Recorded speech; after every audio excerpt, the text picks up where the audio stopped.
After 70 years of life, there are certain things you should never apologize for again. Not because you have become careless about other people's feelings, and not because you have stopped caring about kindness or consideration, but because there comes a point in life when constant apology for simply existing as yourself becomes its own quiet form of self-betrayal. My dear friends, I want to talk with you today about 9 specific things that I believe every one of us, once we reach our 70s, has genuinely earned the right to stop apologizing for. I want to walk through each one carefully, because I believe many of us have spent so many decades apologizing automatically, almost reflexively, that we no longer even notice how often we do it, or how much of our own dignity we quietly surrender each time we say sorry for something that never actually required an apology at all. Before I begin, I want to be clear about something important. This is not a message about becoming careless, rude, or indifferent to others.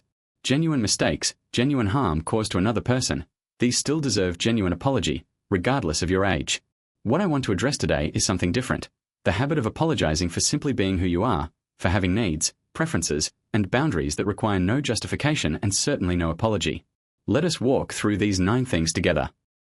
The first thing, needing more rest than you once did. For most of my life, I apologized constantly for needing rest. If I grew tired at a family gathering before others were ready to leave, I apologized. If I needed a nap in the middle of the afternoon, I mentioned it almost sheepishly, as though admitting a personal failing rather than simply acknowledging a natural, honest need of my aging body. I want to tell you clearly, my friends, your body has carried you faithfully for 7 decades or more. It has earned the right to ask for rest without your constant apology.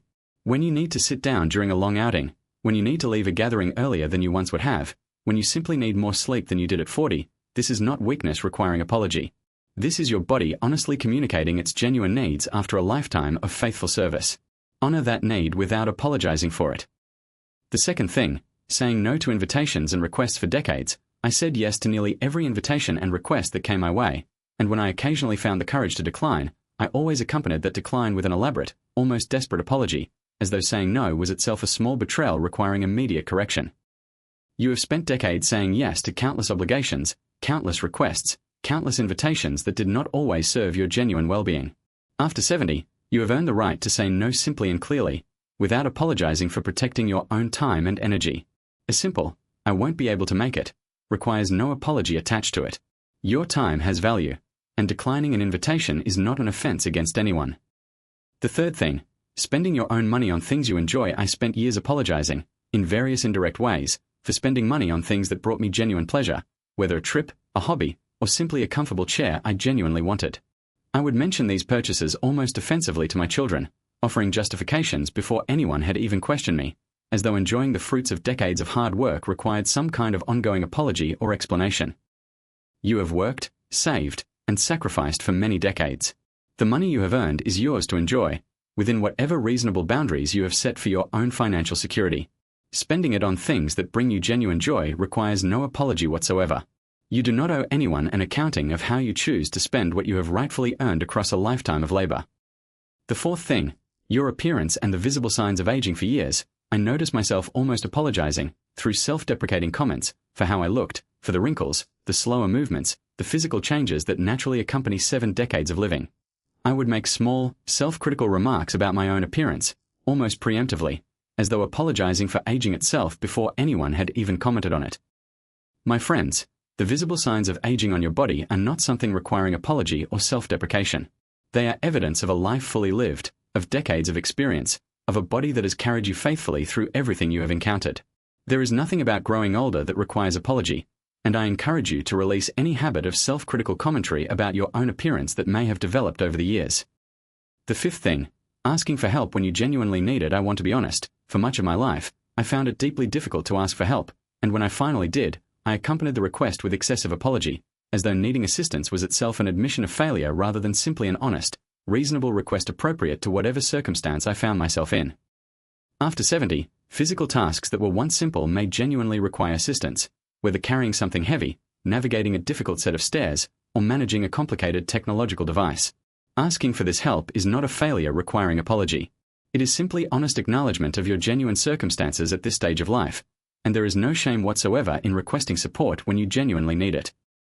The sixth thing, changing your mind. For years, I felt compelled to apologize whenever I changed my mind about a decision, a plan, or an opinion, as though consistency alone was more important than genuine reconsideration based on new information or simply a change in my own preferences over time.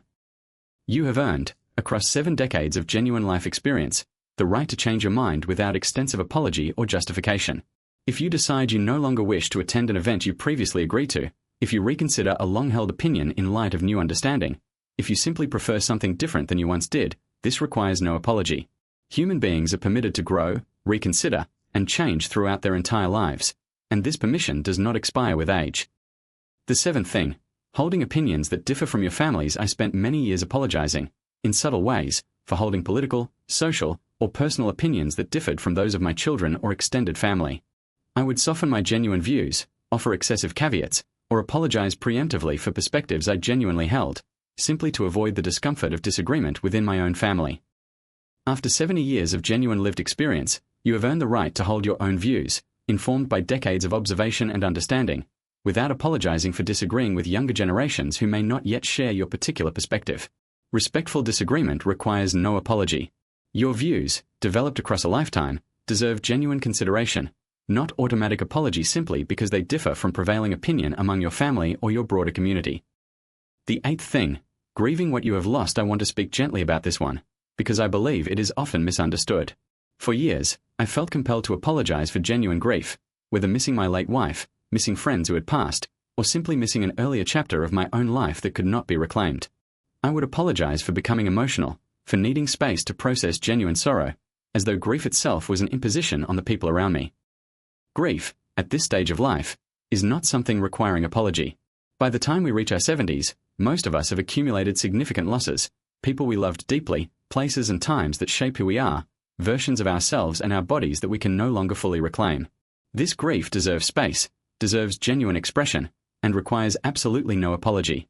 Allow yourself to feel it fully, without the added burden of apologizing for a genuinely human response to genuine loss. The 9th thing, choosing quiet and solitude over constant social engagement. Finally, for many years, I apologized whenever I preferred quiet solitude over social engagement, as though preferring a peaceful evening alone rather than another gathering or obligation was somehow a personal failing requiring justification and apology. You have spent decades, likely, prioritizing the needs and expectations of others, whether through career obligations, raising children, or maintaining an active social calendar. After 70, choosing quiet, restorative solitude over constant social engagement requires no apology. This is simply an honest preference, one you have fully earned the right to honor without justifying it to anyone who might wish you were more constantly available or socially engaged than you genuinely wish to be. Why we develop this habit of constant apology. I want to explore honestly why so many of us, across 7 or more decades of life, develop this pervasive habit of apologizing for things that never actually required apology at all. I believe, in my own experience and through conversations with others who share this pattern, that this habit often develops from decades of prioritizing harmony and other people's comfort above our own genuine needs and preferences. Many of us were raised in generations that emphasize selflessness, sometimes to an extreme degree, teaching us that our own needs, preferences, and boundaries were secondary considerations, always subject to apology if they created any inconvenience or discomfort for others. This deeply ingrained habit, formed across decades, does not simply disappear once we reach our later years. It requires deliberate, conscious effort to recognize and release. What changes when you stop apologizing for these things? I want to share honestly what changed in my own life once I began deliberately releasing this habit of constant, unnecessary apology. I noticed, first, a significant increase in my own sense of dignity and self-respect. Each unnecessary apology, I came to realize, had been quietly communicating that my own genuine needs and preferences required justification before they could be considered acceptable. Releasing this habit restored a sense of genuine ownership over my own life that I had not fully experienced in decades. I also noticed, interestingly, that people around me generally responded with more respect once I stopped the habitual apologizing. Constant apology, I came to understand, often invites others to view your needs and preferences as inherently problematic or requiring correction. When you stop apologizing for legitimate needs and reasonable choices, you communicate, without needing to say so directly, that these things are simply valid parts of who you are, deserving of respect rather than requiring ongoing justification. Addressing the concern that this sounds selfish, I know some of you may wonder whether releasing this habit of apology sounds selfish or inconsiderate toward others. I want to address this honestly. There is an important distinction between genuine consideration for others, which remains valuable and important throughout our entire lives, and reflexive apology for simply existing with your own genuine needs, preferences, and boundaries. Genuine consideration involves thoughtfulness toward others' feelings when you have actually caused harm or genuine inconvenience. It does not require apologizing for needing rest, for declining invitations, for spending your own money, for aging naturally, for asking for help, for changing your mind, for holding your own opinions, for grieving genuine losses, or for preferring solitude when that is your genuine preference. None of these things cause genuine harm to anyone else. They are simply honest expressions of your own life, and treating them as though they require apology does a genuine disservice to your own dignity without providing any real benefit to the people around you. How to begin releasing this habit if this pattern resonates with you? I want to offer some practical guidance for beginning to release it, because I understand that decades of habitual apology do not disappear simply through a single moment of realization. Begin by noticing, throughout your day, how often you apologize for things that never actually required apology. Simply noticing this pattern, without immediately trying to change it, is an important first step. Once you begin noticing this pattern, practice replacing automatic apology with simple, neutral statements instead. Rather than saying, "I'm sorry, but I need to sit down," try simply saying, "I'm going to sit for a moment." Rather than saying, "I'm sorry, I just can't make it this weekend," try simply saying, "I won't be able to make it this weekend." This small linguistic shift, practiced consistently, gradually retrains both your own mind and the expectations of people around you. My final words to you, my dear friends: you have lived 70 years or more. You have raised families, built careers, weathered losses, celebrated joys, and accumulated a lifetime of genuine wisdom and experience. Somewhere along the way, many of us developed a habit of apologizing for simply existing as ourselves, for having needs, preferences, opinions, and boundaries that never actually required justification or apology in the first place. I want you to know that this habit can be released, gently but deliberately, and that releasing it does not make you selfish, careless, or inconsiderate. It simply restores the genuine dignity you have earned across 7 decades of honest, faithful living. You do not need to apologize for needing rest, for saying no, for spending your own money, for aging naturally, for asking for help, for changing your mind, for your own honest opinions, for genuine grief, or for choosing peaceful solitude. These are not offenses. They are simply the honest, well-earned reality of who you are at this stage of your life. Thank you so much for spending this time with me today. If these words resonated with you, I hope you will begin noticing, gently, how often you apologize for things that never actually required it, and I hope you will practice, little by little, releasing this habit in favor of the genuine dignity you have fully earned. This has been Life Mastery 60+. Until next time, stand fully in who you are, release unnecessary apology, and remember that 7 decades of honest living have earned you this right many times over.